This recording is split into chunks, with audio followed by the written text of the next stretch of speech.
왜 그러느냐? 아버지, 저기 저 사람 몸에서 불빛이 나요. 저 사람에게는 바닷빛이 보여요. 저 사람만 환하게 보여요. 서해 바다, 그해 겨울. 눈보라가 몰아치는 장터 한복판. 쇠사슬에 묶인 여인 하나가 맨발로 눈 위에 무릎을 꿇고 있었습니다. 발바닥이 터져 붉은 피가 흰 눈 위에 번지고 있었지요. 그런데 그 자리에서 아무도 나서지 않았습니다. 사람들은 손을 내젓고 발걸음을 돌렸습니다. 바로 그때 10살짜리 눈먼 아이 하나가 발걸음을 멈추었습니다. 아이가 아버지 손을 꽉 쥐며 떨리는 목소리로 말했습니다. 아버지, 저 사람 몸에서 불빛이 나요. 꺼지면 안 돼요. 그는 몰랐습니다. 그 한마디가 자신의 목숨을, 딸의 눈을, 그리고 운명 전부를 통째로 바꾸어 놓으리라는 것을. 여러분, 오늘도 전래담화를 찾아주셔서 감사합니다. 귀한 발걸음을 해주신 여러분께 오늘은 더욱 특별하고 기가 막힌 야담을 가져왔습니다. 본격적으로 이야기 보따리를 풀기 전에 화면 아래 구독과 좋아요 한 번씩만 꾹 눌러주세요. 여러분의 소중한 응원 하나가 이야기꾼에게는 큰 힘이 됩니다. 자, 그럼 이야기 속으로 다시 한번 들어가 보실까요? 때는 조선 중엽. 서해안에 면한 작은 염전 마을 이야기입니다. 갯벌이 끝없이 펼쳐지고 바닷바람이 사시사철 옷깃을 파고드는 그 마을에서 강치복이라는 사내가 살고 있었습니다. 나이는 40을 간 넘겨 이마에 주름이 제법 깊었지만 어깨만큼은 황소처럼 단단했습니다. 아이고, 그 삶이 참으로 고달팠더랬지요. 치복은 날마다 새벽같이 일어나 염전 주인 최대감댁 소금 창고에서 자루를 짊어지고 장터까지 30리 길을 오갔습니다. 소금 한 자루에 품삯이 2잎이었으니 하루 종일 등이 부러지도록 일해야 쌀 한 되를 살 수 있는 형편이었지요. 치복에게는 아내가 없었습니다. 딸 혜온이를 낳고 산후 열병을 앓다가 세상을 떠났거든요. 그러니 치복은 아비이자 어미로 10살짜리 딸을 홀로 키워왔던 것입니다. 혜온이는 영특하고 눈치가 빠른 아이였습니다. 아버지가 장터에서 돌아오면 제가 먼저 아궁이에 불을 지피고 된장국에 묵은 김치를 꺼내 놓았지요. 반찬이 변변치 않아도 혜온이는 투정 한 번 하는 법이 없었습니다. 오히려 아버지 손이 틀 때면 두 손으로 꼭 감싸주며 이렇게 말했습니다. 아버지, 오늘도 수고하셨어요. 따뜻하게 드세요. 그 말 한마디에 치복은 하루 종일 쌓인 피로가 녹아내리는 것 같았다더군요. 마을 사람들은 치복을 두고 이렇게 말했습니다. 가진 것 하나 없어도 저 사람은 참 반듯하다더군. 마을 어귀 느티나무 아래를 지날 때면 치복은 제비가 낮게 나는 것을 보고 오늘 비가 올지를 알았습니다. 그래서 소금 자루 위에 기름 종이를 덧씌워 장터 길을 서두르곤 했지요. 힘들 때마다 이를 악물며 되뇌는 말이 있었습니다. 하늘이 무너져도 솟아날 구멍은 있다. 그리고 선반 위에는 아버지가 물려준 낡은 녹그릇 하나가 놓여 있었습니다. 가난해도 그것만은 팔지 않았지요. 어머니가 돌아가실 때 이것만은 지켜라. 집안이 어떻게 되든 이 그릇만은 지켜라 하셨거든요. 왜 그러셨는지 치복은 알지 못했습니다. 그런데 반년 전부터였습니다. 혜온이의 눈이 이상해진 것이 처음에는 안개 낀 날 흐릿하게 보인다 하더니 점차 맑은 날에도 먼 곳이 보이지 않는다 했습니다. 달포가 지나자 가까운 것조차 뿌옇게 보인다 했고 급기야 사람 얼굴을 코앞에서도 구분하지 못하는 지경이 되었지요. 마을 의원을 찾아갔더니 의원이 혀를 차며 말했습니다. 눈동자가 서서히 굳어가는 병이요. 약을 써야 하는데 그 약재가 쉽지 않으니 봄을 넘기기 어렵소. 봄을 넘기기 어렵다. 치복은 그날 밤 딸이 잠든 뒤 부뚜막에 홀로 앉아 얼마나 울었는지 모릅니다. 눈물이 볼을 타고 흘러 턱에서 뚝뚝 떨어졌지만 소리는 죽여야 했습니다. 딸이 들을까봐. 그런데 치복이 몰랐던 것이 있었습니다. 혜온이는 자고 있지 않았습니다. 아이는 어둠 속에서 벽을 더듬으며 부뚜막 쪽으로 기어왔습니다. 눈이 안 보이니 방향을 못 잡아 문틀에 이마를 쿵 부딪혔지요. 아파도 소리를 내지 않았습니다. 아버지가 들을까봐. 치복의 등 뒤에서 혜온이가 작게 속삭였습니다. 아버지, 저 괜찮아요. 치복은 뒤를 돌아보지 못했습니다. 얼굴을 들면 눈물이 보일 테니까요. 그래, 괜찮아야지. 그것이 둘이 나눈 전부였습니다. 약재 값은 15잎이었습니다. 치복이 하루도 빠짐없이 일에 모은 돈이 12잎이었지요. 3잎이 모자랐습니다. 치복은 밤마다 낡은 녹그릇을 바라보았습니다. 팔면 약재 값을 충당할 수 있을 것이었지요. 하지만 어머니의 말이 귓가에 맴돌았습니다. 이것만은 지켜라. 손이 떨렸습니다. 계산을 하고 또 해도 답이 나오지 않는 밤들이 이어졌습니다. 겨울 장날이었습니다. 치복은 오늘따라 혜온이를 데리고 나왔습니다. 좀 더 먼 약방에 들러 혹시 싼 약재가 없는지 알아볼 생각이었지요. 소금 자루를 모두 납품하고 품삯 12. 잎을 쥔 치복이 장터를 돌다 보니 한켠에서 이상한 소란이 벌어지고 있었습니다. 관아에서 나온 포졸 둘이 큰 소리로 사람들을 모으고 있었지요.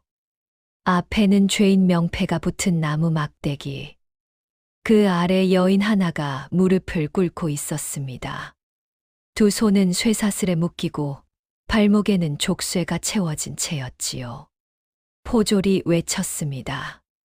죄인 설무, 왕실 주조 기밀을 팔아넘긴 죄로 본 관아에서 구금 중이나 관아 재정이 부족하여 이를 민간에 인수하고자 하오.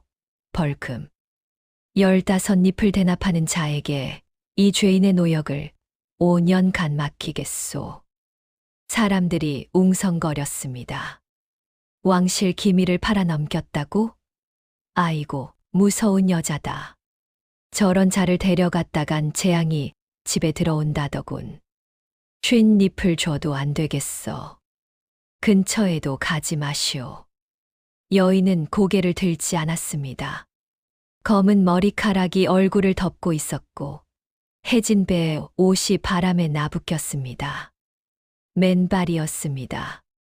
한겨울에 맨발로 눈 위에 무릎을 꿇고 있는 것이었지요.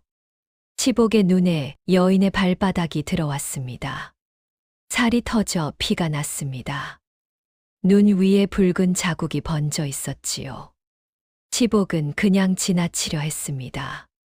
그런데 혜온이가 갑자기 발걸음을 멈추었습니다. 손을 꽉 쥔 채 꼼짝도 하지 않았지요. 혜온아, 왜 그러느냐? 어서 약방에 가야지. 혜온이가 고개를 돌렸습니다. 눈이 거의 보이지 않는 아이였는데 그 눈이 이상하게도 여인 쪽을 향해 크게 열렸습니다. 아버지. 목소리가 떨렸습니다. 저 사람 몸에서 불빛이 나요. 바닷불빛 같아요. 저 사람만 환하게 보여요. 치복은 가슴이 철렁했습니다. 거의 보지 못하는 아이가 유일하게 또렷이 보이는 사람이 있다는 것이었습니다. 무슨 불빛이냐? 눈이 잘못 보이는 게지. 아니에요, 아버지. 분명히 보여요. 꺼지면 안 돼요. 저 불빛이 꺼지면 안 돼요. 아이의 목소리가 울먹였습니다. 치복은 오래 서 있었습니다. 12잎. 약재 값 15잎. 여인을 인수하는 벌금도 15잎. 수중에 있는 돈으로는 어느 쪽도 다 할 수 없었습니다. 치복은 발길이 떨어지지 않았습니다. 여인의 발바닥에서 번진 핏자국을 바라보았습니다. 치복이 약방 앞에서 발을 멈추었습니다. 문을 바라보았습니다. 손잡이에 손을 얹었다가 천천히 거두었습니다. 그리고 방향을 틀었습니다. 관아 쪽으로 걸어갔습니다. 노역 계약서를 쓰겠소. 포졸이 눈을 동그랗게 떴습니다. 이보시오. 저 여인이 어떤 죄를 지은 줄 아시오? 왕실 금속 주조 기밀을 팔아넘긴 자요. 같이 있다가 화가 미칠 수도 있소. 상관없소. 계약서 써주시오. 포졸이 혀를 찼습니다. 하지만 벌금을 낼 사람이 달리 없으니 계약서를 꺼냈지요. 5년 간관아 노역. 소금 창고 관리 및 위험한 백길 운반 담당. 그 조건에 손도장을 찍었습니다. 장터 사람들이 그 광경을 지켜보다 수군거렸습니다. 제 딸 약값도 없는 자가 죄인 여인을 인수했다더군. 분명 저 여인에게 홀린 것이야. 딱 한 사람이라니. 치복은 들은 척도 하지 않았습니다. 계약서에 손도장을 찍고 일어나 쇠사슬을 풀어주었습니다. 여인이 천천히 고개를 들었습니다. 눈이 맑았습니다. 세상을 다 겪어도 그려지지 않은 눈이었습니다. 왜 나를 인수했소? 치복이 대답했습니다. 딸아이가 당신 몸에서 빛이 보인다 하더군요.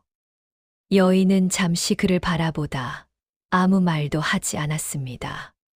눈이 젖었지만 눈물은 흘리지 않았습니다. 치복은 자기가 입고 있던 솜 저고리를 벗어 그녀의 어깨에 걸쳐 주었습니다. 일어나시오. 집이 누추해도 따뜻하기는 하오. 여인의 이름은 설무였습니다. 처음 이틀은 말이 없었습니다. 끼니를 내어줘도 최소한만 먹었고 잠도 방 한 귀퉁이에서 앉은 채로 잤습니다. 마치 언제든 다시 끌려갈 준비를 하고 있는 사람처럼. 손목에는 쇠사슬 자국이 깊게 파여 있었습니다. 혜온이가 먼저 다가갔습니다. 아주머니, 내가 밥 더 드릴게요. 우리 아버지가 그러셨거든요. 많이 먹어야 힘이 난다고요. 설무가 그 말에 처음으로 작게 웃었습니다. 고맙구나. 그게 시작이었습니다. 설무는 손이 부지런했습니다. 치복이 새벽에 장터로 나가고 나면 무너진 울타리를 손보고 지붕에서 바람이 새는 곳을 갈대로 메웠지요. 부엌 아궁이가 잘 타지 않으면 구들을 손봐 불이 잘 돌게 했습니다. 아주머니, 어디서 이런 걸 배웠어요? 혜온이가 신기해서 물었습니다. 손으로 일하는 집에서 자랐다. 설무는 그 이상을 말하지 않았습니다. 어느 날 치복이 장터에서 녹슨 솥뚜껑을 주워 왔습니다. 버려진 것이었는데 손볼 수 있으면 고쳐 쓰려고 들고 온 것이지요. 설무가 솥뚜껑을 보더니 가만히 앉아 그것을 만졌습니다. 신기한 일이 벌어졌습니다. 손가락 끝이 쇳가루를 어루만지듯 움직이자 녹이 슬었던 면이 서서히 빛을 되찾기 시작했습니다. 갈아내거나 닦아낸 것도 아닌데 쇠 자체가 살아나는 것 같았지요. 치복이 눈을 크게 떴습니다. 아니, 어떻게 한 것이오? 설무가 담담하게 대답했습니다. 쇠는 빛을 기억하오. 다만 녹이 그걸 덮었을 뿐이지요. 쇠를 다룰 줄 알면 그 기억을 다시 불러낼 수 있소. 치복은 그 말의 뜻을 절반도 이해하지 못했습니다. 하지만 새 것처럼 빛나는 솥뚜껑을 보며 그저 허허 웃었지요. 설무는 왕실 장인 가문의 마지막 후계자였습니다. 대대로 쇠를 다루는 집안에서 태어나 금속에 남은 시간의 기억을 잃고 본래 빛으로 돌려놓는 법을 배운 사람이었지요. 그 능력이 탐욕스러운 자들의 눈에 들어 억울하게 죄인으로 몰린 것이었습니다. 하지만 그 이야기는 아직 아무도 몰랐습니다. 설무의 손끝이 닿는 것마다 빛이 났습니다. 녹슨 농기구가 다시 날이 서고 갈라진 녹그릇이 이음새 없이 붙었으며 바람이 새던 창살도 제자리를 찾았습니다. 마을 사람들이 슬금슬금 찾아오기 시작했지요. 우리 집 호미가 자꾸 이가 빠지는데 좀 봐주시겠소? 쟁기가 녹슬어 못 쓰겠소? 고칠 수 있겠소? 설무는 묻지도 따지지도 않고 고쳐주었습니다. 대가도 받지 않았지요. 그러는 사이 혜온이의 눈에 변화가 나타나기 시작했습니다. 설무가 작업하다 남은 쇳가루와 소금물을 섞어 작은 통을 만들었습니다. 혜온이를 앉혀놓고 그 통 앞에 불빛을 두어 반사시켰지요. 눈을 감지 말고 빛이 오는 방향을 봐라. 혜온이가 눈을 크게 떴습니다. 반사된 빛이 아이의 눈동자에 닿았습니다. 그날 저녁 혜온이가 소리쳤습니다. 아버지, 아버지 얼굴이 보여요. 눈이랑 코가 다 보여요. 아버지 눈이 이렇게 생겼구나. 치복이 달려갔습니다. 딸의 두 손을 꽉 잡았습니다. 눈물이 날 것 같아 고개를 숙였지요. 혜온이가 손을 내밀어 아버지 뺨을 만졌습니다. 아버지, 울어요? 아니다. 눈에 뭐가 들어갔다. 혜온이가 픽 웃었습니다. 그날 저녁 셋이 처음으로 둘러앉아 웃으며 밥을 먹었습니다. 혜온이가 아버지 발가락을 들여다보며 말했습니다. 아버지, 발가락에 굳은 살이 엄청 많아요. 그래야 장터 길이 안 아프다. 거짓말. 아프지? 치복이 웃었습니다. 조금. 설무가 부엌에서 소금물을 데워 가져왔습니다. 말없이 치복의 발을 소금물에 담그게 했지요. 이럴 필요 없소. 굳은 살이 부드러워져야 다음에 덜 아프오. 그 이후로 치복이 장터에서 돌아오면 설무가 소금물을 데워 놓는 것이 저녁 일과가 되었습니다. 치복은 그 따뜻함이 어색해 처음엔 손사래를 쳤습니다. 하지만 어느 순간부터는 기다리게 되었지요. 허허. 이 행복이 영원했으면 했습니다. 그런데 설무가 어느 날 밤마당을 내다보다 말했습니다. 치복얼은 내가 여기 있으면 오래지 않아 탈이 날 것이오. 치복은 그 말을 웃음으로 넘겼습니다. 허허, 무슨 말씀이오. 다 같이 잘 살면 되는 거지요. 하지만 그 말은 빈말이 아니었습니다. 봄이 오기 전 소문이 먼저 왔습니다. 염전 주인 최 대감이 설무 이야기를 들었다는 것이었습니다. 녹슨 쇠를 새 것처럼 살려내는 여인이 있다는 소문이 장터를 두세 번 돌더니 기어이 대감 귀에까지 닿은 것이지요.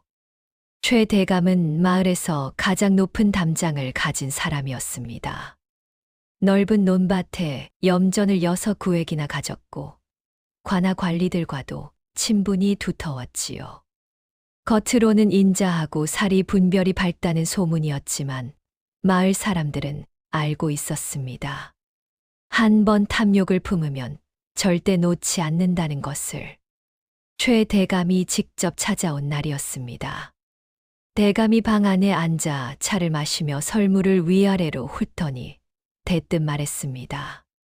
자네가 그 솜씨를 가진 여인이구먼.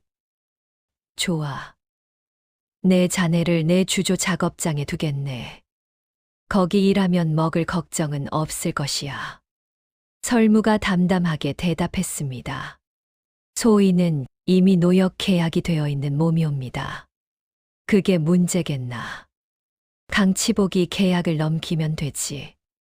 치복이 나섰습니다. 대감마님, 계약은 저와 맺은 것이옵니다. 제 동의 없이는 넘길 수 없는 것 아니겠습니까? 대감이 치복을 바라보았습니다.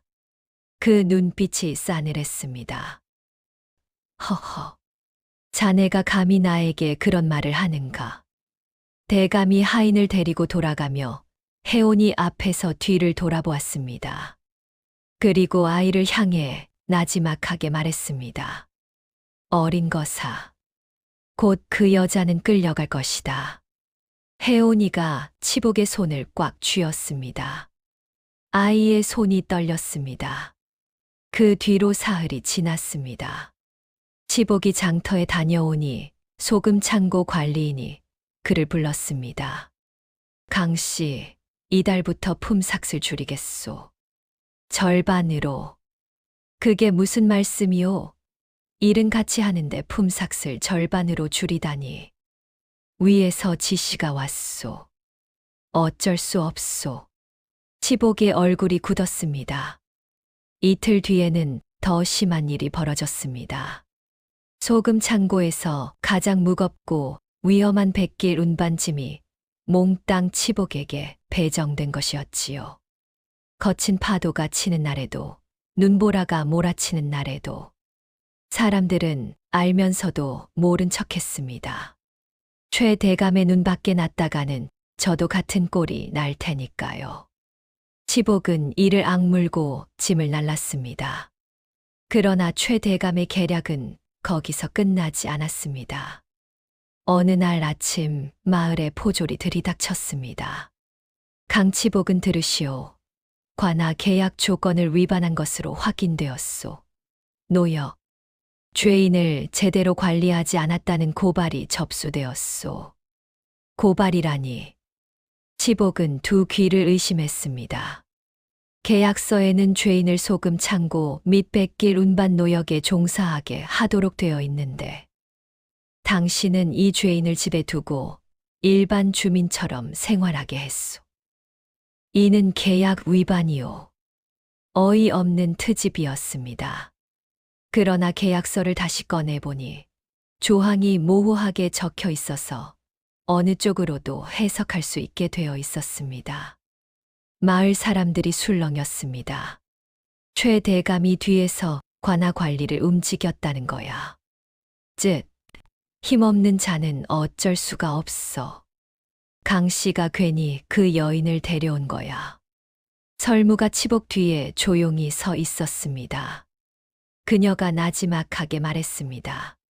저를 데려가면 치복 어른은 탈이 없소. 포졸이 씩 웃었습니다. 그렇소. 설무가 치복을 바라보았습니다. 눈에 담긴 말이 있었습니다. 나는 괜찮으니 당신과 혜온이를 생각하라고. 치복은 고개를 저었습니다. 데려가지 않을 것이오. 포졸의 표정이 굳었습니다. 강치복 당신도 함께 잡아들일 수 있소.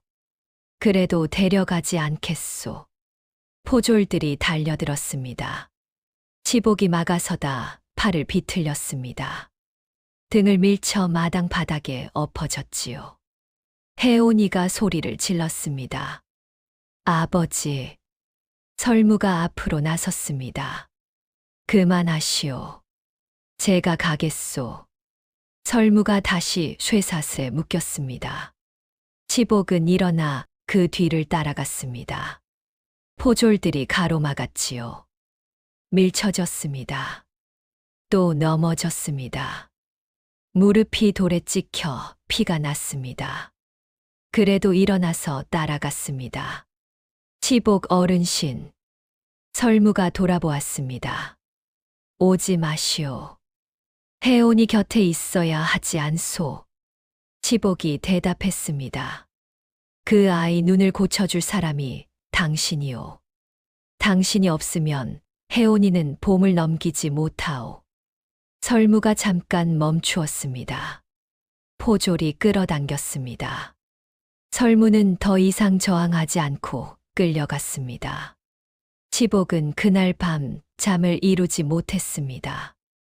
혜온이가 아버지 곁에 바짝 붙어 앉아 말했습니다. 아버지, 어떻게 할 거예요? 모르겠다. 아버지. 응. 아버지가 설무 아주머니를 지켜줄 사람이라고 생각해요. 그 빛이 아직도 보여요. 꺼지면 안 돼요. 치복은 딸의 손을 잡았습니다. 새벽이 될 때까지 그렇게 앉아 있었습니다. 새벽녘에 치복이 일어났습니다. 가진 것을 모두 보자기에 쌌습니다. 쌀 2어되, 소금 1봉지, 돈 몇 잎. 그리고 아버지가 물려준 낡은 녹그릇. 혜온아, 너는 이웃조 서방댁에 가 있거라. 어떻게 데려올 거예요? 모르겠다. 하지만 데리고 올 것이다. 혜온이가 아버지를 꼭 안았습니다. 치복은 관아로 갔습니다. 관아 앞에서 담당 관리를 만나 무릎을 꿇었습니다. 날이 제가 이 녹그릇을 바치겠습니다. 오래된 장인집 물건이라 상당한 값을 받을 수 있을 것입니다. 이것을 받으시고 설무를 놓아주십시오. 관리가 녹그릇을 보더니 어이없다는 듯 웃었습니다. 이깟 낡은 그릇이 대감마님을 당할 것 같소. 그렇다면 이 몸을 쓰시오. 설무 대신 제가 5년 더 노역하겠소. 관리가 코웃음을 쳤습니다. 강치복, 당신이 가진 것이 대체 뭐가 있소? 치복이 고개를 들었습니다. 제가 가진 것이 없다는 것은 알고 있소. 그러나 그 여인은 이 마을에서 눈먼 아이의 눈을 고쳐주고 녹슨 농기구를 고쳐주고 아무 대가 없이 솜씨를 나눠준 사람이오.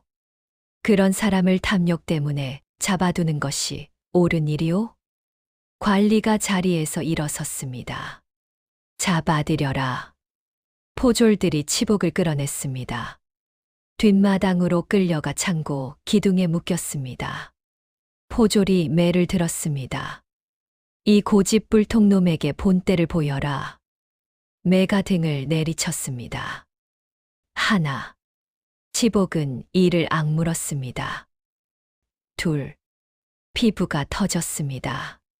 피가 흘렀습니다. 셋. 숨이 가빠졌습니다. 헉헉거렸습니다. 넷. 땀이 등골을 타고 흘러내렸습니다. 다섯. 손이 떨렸습니다. 기둥을 잡은 손이. 여섯. 치아가 흐려졌습니다. 조금만 더. 기둥에 묶인 채 치복은 정신을 잃었습니다. 그리고 그 소식이 염전마을로 퍼졌습니다. 혜온이가 이웃집에서 뛰쳐나와 관아 앞에서 울부짖었습니다. 아버지, 아버지가 왜 맞아요? 아버지가 무슨 잘못을 했어요? 설무 아주머니, 살리려다 왜 아버지가 맞아요? 마을 사람들이 하나둘 나와 보았습니다. 출렁이기 시작했습니다.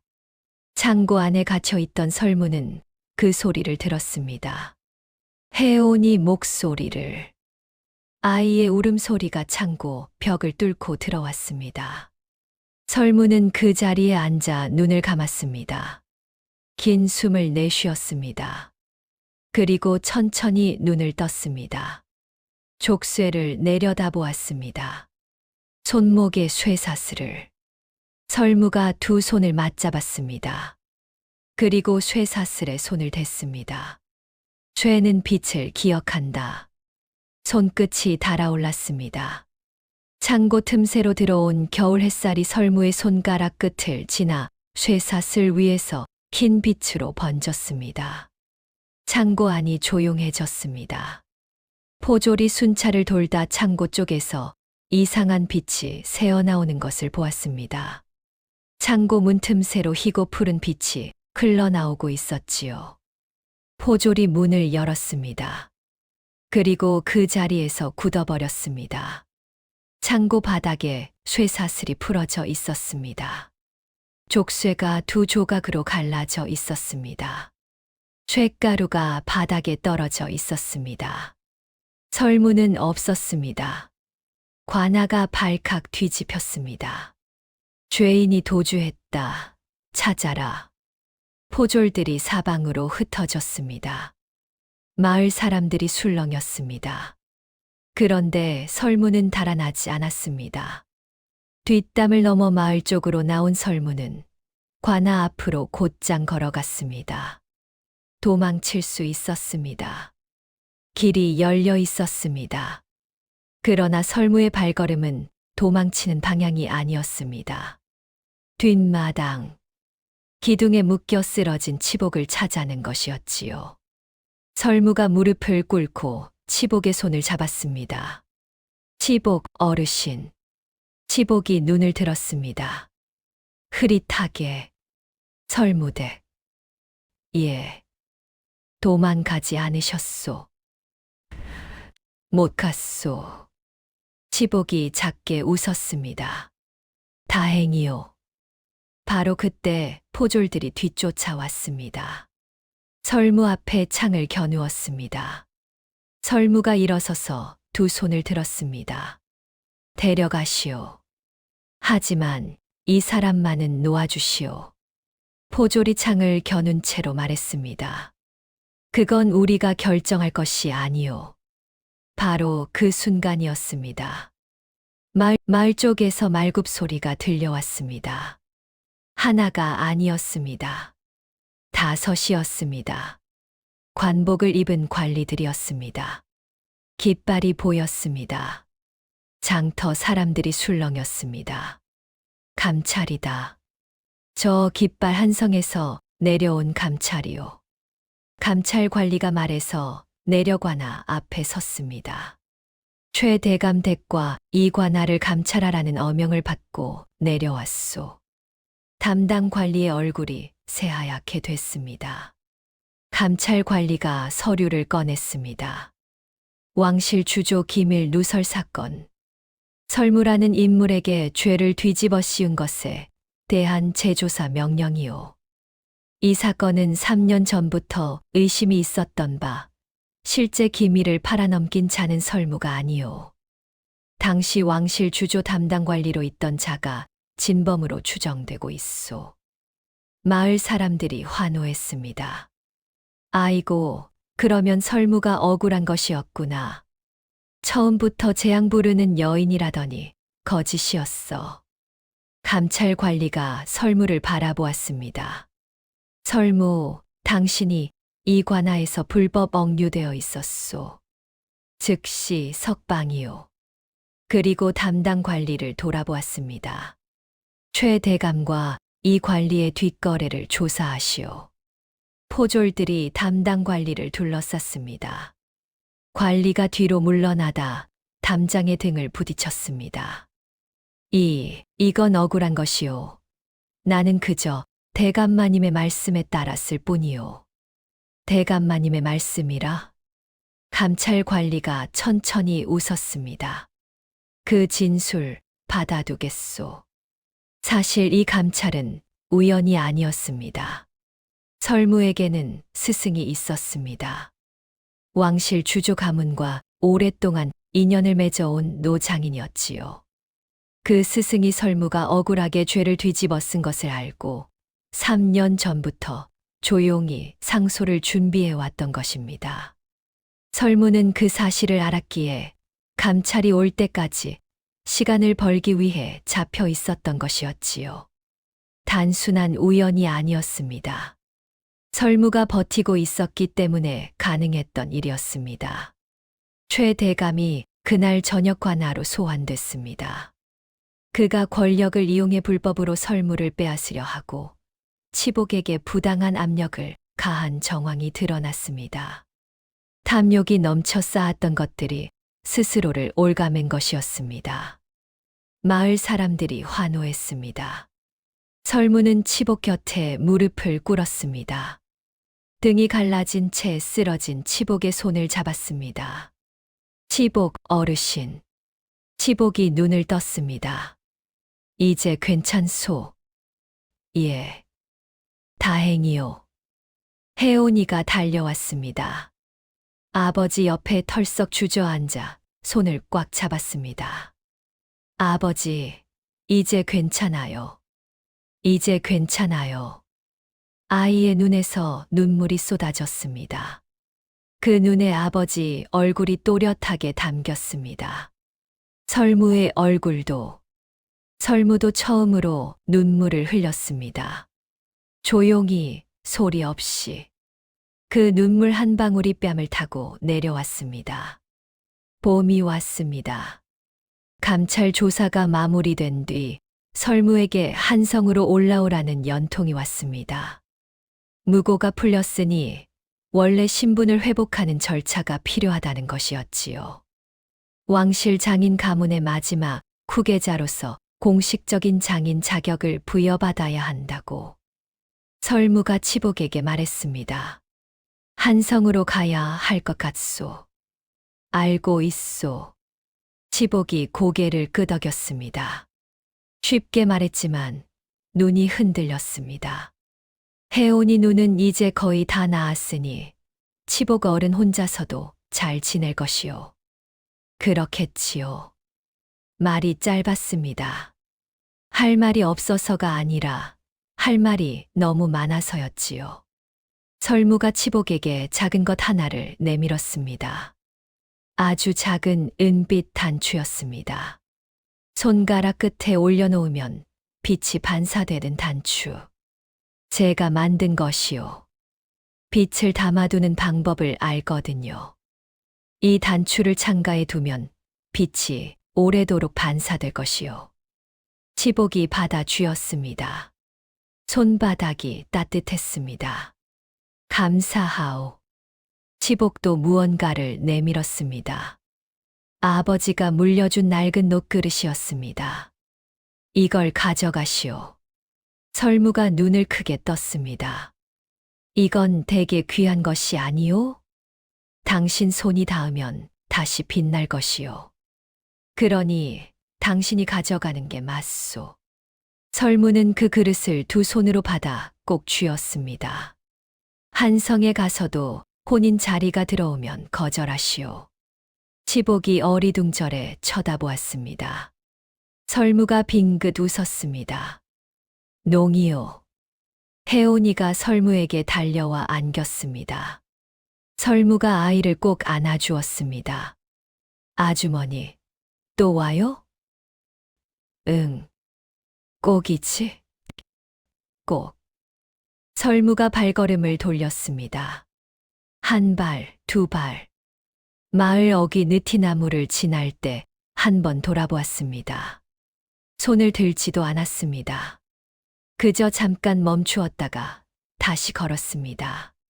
치복은 그 자리에 서서 느티나무 너머로 그 모습이 사라질 때까지 바라보았습니다. 목소리가 떨렸습니다. 가슴이 찢어지는 것 같았습니다. 눈물이 볼을 타고 흘러내렸습니다. 하지만 손을 놓을 수가 없었습니다. 혜온이 손을 꽉 쥔 채 그냥 서 있었습니다. 제비가 낮게 날았습니다. 비가 올 것 같았습니다. 3년이 지났습니다. 치복은 여전히 소금짐을 날랐습니다. 다만 이제는 최대감 댁이 아니었습니다. 최대감은 감찰 이후 재산 일부를 몰수당하고 마을에서 세력을 잃었거든요. 치복은 새로 생긴 염전 조합에서 일하며 예전보다 나은 품삯을 받게 되었습니다. 혜온이의 눈은 완전히 밝아졌습니다. 이제는 먼 산봉우리도 보고 하늘의 별도 샜습니다. 창가에는 설무가 두고 간 은빛 단추가 놓여 있었습니다. 아침마다 햇살이 비치면 그 단추가 반짝였습니다. 치복은 그 빛을 볼 때마다 손으로 닦았습니다. 먼지 하나 앉지 않게. 한성에 있는 설무도 그 3년 동안 쉬지 않았습니다. 왕실 장인 자격을 되찾은 뒤 혼인 자리가 수차례 들어왔습니다. 매번 거절했습니다. 이유를 묻는 이에게 설무는 이렇게만 말했지요. 아직 갚아야 할 빚이 있소. 매일 밤 설무는 은빛 단추를 하나씩 만들었습니다. 빛을 담아두는 단추를. 그것을 작은 보자기에 하나씩 쌓아두었습니다. 치복은 단추를 매일 닦으며 속으로 혼자 생각했습니다. 허허. 설무는 어떻게 지내고 있을까? 혜온이가 어느 날 저녁 아버지 곁에 앉아 말했습니다. 아버지, 기다리죠. 치복이 픽 웃었습니다.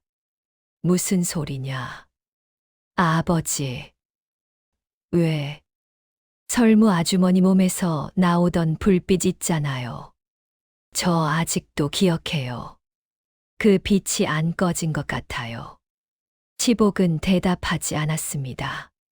그냥 단추를 바라보았습니다. 햇살이 기울어 창문 너머로 넘어가는 것을 바라보았습니다. 봄이 또 왔습니다. 장터 쪽에서 말굽 소리가 요란하게 울렸습니다. 마을 사람들이 하나둘 나와 구경을 했습니다. 관복을 입은 관리들이 앞에 섰고 그 뒤로 조용하고 단정한 가마가 하나 왔습니다. 가마가 마을 어귀에서 멈추었습니다. 그리고 가마 안에서 사람이 내렸습니다. 비단 저고리에 단정하게 올린 머리. 허리에는 왕실 장인 패를 달고 있었습니다. 설무였습니다. 마을 사람들이 침묵했습니다. 3년 전에 쇠사슬에 묶여 끌려갔던 그 여인이 왕실 장인 패를 달고 관리들의 호위를 받으며 돌아온 것이었습니다. 설무가 천천히 걸었습니다. 마을 어귀 느티나무를 지나 치복의 집 앞으로. 치복은 마침 소금 자루를 내려놓고 한숨 돌리던 참이었습니다. 설무가 그 앞에 섰습니다. 둘이 잠시 바라보았습니다. 말이 없었습니다. 할 말이 많아서가 아니라 보이는 것만으로 충분해서. 설무가 천천히 무릎을 꿇었습니다. 그리고 두 손을 모아 땅에 짚으며 큰 절을 올렸습니다. 은혜를 갚으러 왔소. 치복이 당황해 손을 내저었습니다. 아이고, 이게 무슨 일이오? 어서 일어나시오. 아니요. 당신이 아니었다면 저는 그 겨울에 눈 위에서 얼어 죽었을 것이요. 당신 등이 갈라지는 걸 보고서도 제가 아무 말 못한 것이 3년이 지나도록 마음에 걸렸소. 설무가 일어섰습니다. 그리고 뒤를 돌아 관리에게 눈짓을 했습니다. 강치복은 왕실 장인 작업장 총관리 직책을 제수받았소. 한성으로 올라와 일을 맡아주시겠소? 마을 사람들이 술렁였습니다. 아니, 왕실 작업장 총관리라고? 침묵이 흘렀습니다. 그리고 환호가 터졌습니다. 잘 됐다. 강서방이 잘 됐어. 아이고, 세상에 선한 사람이 복을 받는구먼. 허허, 하늘은 사람 볼 줄 안다더니. 치복은 멀뚱히 서 있었습니다. 나는 쇠를 다룰 줄도 모르고, 글도 잘 모르고, 가진 것이 없는 사람이요. 설무가 빙긋 웃었습니다. 쇠는 내가 다루면 돼요. 글은 배우면 돼요. 가진 것 없는 사람이라는 건 사실이 아니요. 사실이 아니라니? 당신은 빛이 꺼져가는 사람을 끝까지 붙잡는 손을 가졌소. 그게 세상에서 가장 귀한 것이요. 치복이 한참 그 말을 씹다가 고개를 숙였습니다. 눈물이 날 것 같아서 고개를 숙인 것이었습니다. 혜온이가 설무에게 달려왔습니다. 아주머니, 아주머니가 왔어요. 설무가 아이를 안았습니다. 혜온이의 눈이 또렷하게 빛났습니다. 그 눈에 설무의 모습이 선명하게 담겼습니다. 바닷불빛처럼. 설무가 품 안에서 작은 보자기를 꺼냈습니다. 묶음을 풀자 은빛 단추들이 쏟아졌습니다. 3년치였습니다. 밤마다 하나씩 만들었소. 치복이 그것을 손바닥에 올려놓았습니다. 봄 햇살이 닿자 단추들이 일제히 빛을 반사했습니다. 손바닥 가득 빛이 번졌지요. 설무가 그 손을 바라보았습니다. 그리고 천천히 두 손으로 감쌌습니다. 이제 같이 가시겠소. 치복이 고개를 끄덕였습니다. 그의 손에는 아직도 낡은 손바닥 주름이 깊었습니다. 30년 소금짐이 새긴 것이었습니다. 하지만 그 손이 설무가 내민 손을 꽉 쥐었을 때 그 손바닥이 따뜻했습니다. 마을 어귀 느티나무 아래로 봄바람이 지나갔습니다. 꽃잎 몇 장이 날려 치복의 어깨에 내려앉았습니다. 혜온이가 웃었습니다. 치복이 웃었습니다. 설무도 웃었습니다. 그 웃음이 서해 바다 바람을 타고 멀리 퍼져나갔습니다. 그는 여인을 산 것이 아니라 꺼져가던 빛 하나를 끝까지 붙잡았을 뿐이었습니다. 그리고 그 빛이 그의 딸을 살렸고 그의 삶을 밝혔으며 바닷가 마을 하늘에 영원히 등대처럼 남았습니다. 이야기는 그렇게 사람들 입에서 입으로 남았습니다.